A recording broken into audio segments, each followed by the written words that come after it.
싶은 이런 충동이 자꾸 생기는 겁니다. 비슷해요?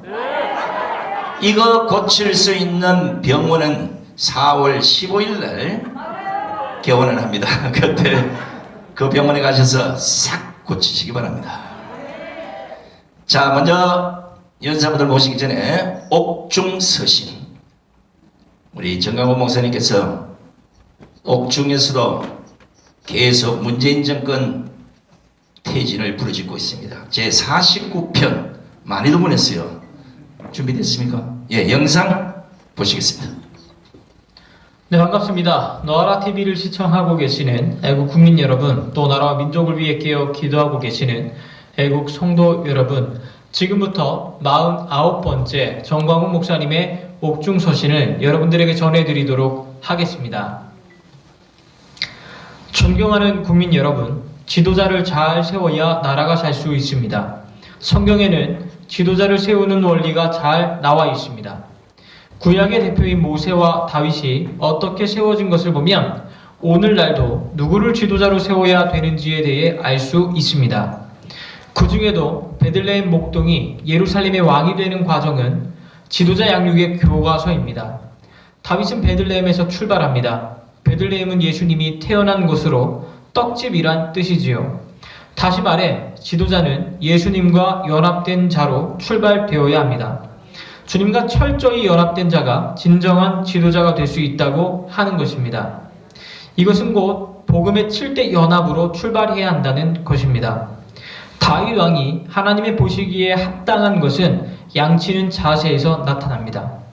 이는 내게 합한 자라고 할 때 사무엘로부터 부름받기 전입니다. 그러면 하나님께 합한 자로 보여진 것은 양치는 자세에서 나타났다고 봐야 합니다.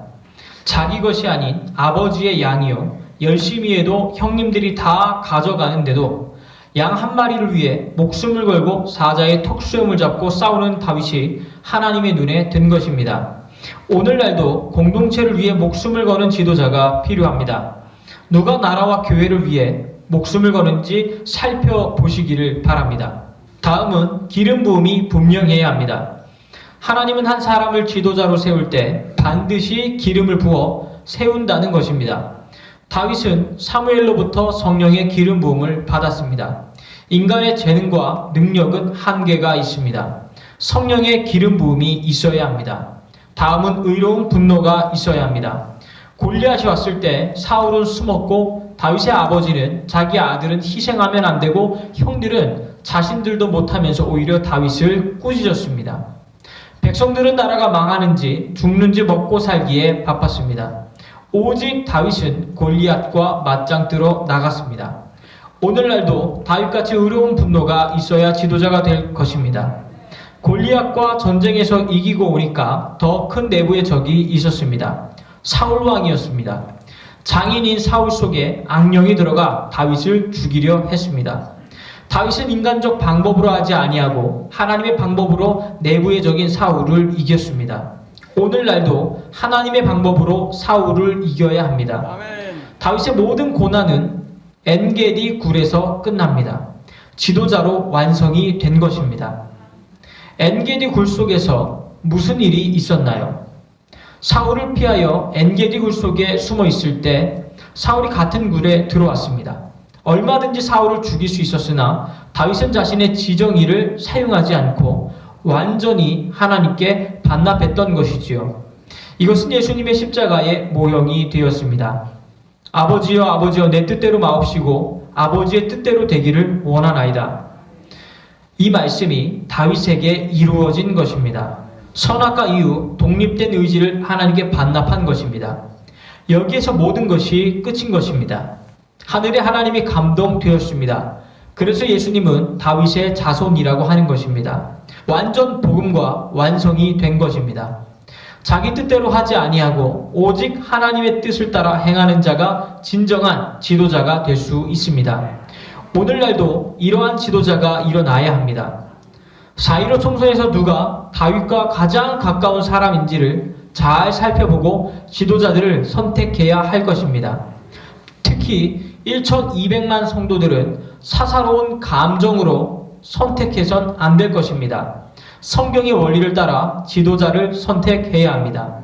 이번에 뽑히는 지도자들은 시대적으로 너무나 중요한 시기이기 때문에 더욱 그러합니다.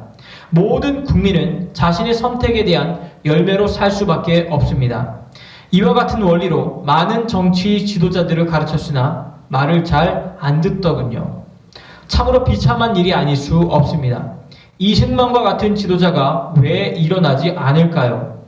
그만큼 한국 교회가 지도자 양육에 실패했다는 것입니다. 선교사들은 이 땅에 들어와 많은 지도자들을 복음으로 양육했습니다.